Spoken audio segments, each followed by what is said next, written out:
everyone, welcome back to Sunny Life channel. Thank you so much guys for tuning in. Guys, South Africa is facing a very difficult season where most women are suffering from rape trauma, whether reported or not reported cases. Lasizo took it to himself to assist the lady who tweeted, "I'm also a victim of rape and no one deserves to go through that, trust me." The YouTuber Lasizo then replied to her and said, "I'm offering to pay your counseling, DM me your details and let's see how can I help you. I am so sorry."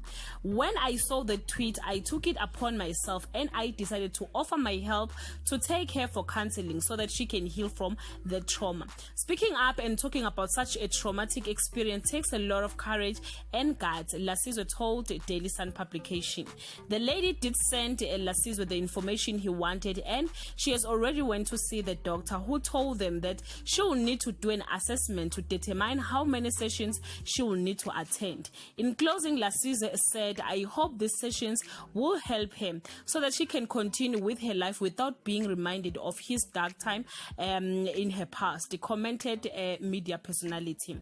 "It is painful to see the report of women being raped and killed every day, but we can speed up the process of stopping these injustices by unlearning some of the things that were taught to men while they were still growing up. Firstly, men need to learn that no means no." Guys, that was very kind of Lasizo. We are hoping that the lady will be completely healed. It's just my feeling, guys, that most people still don't understand what is rape.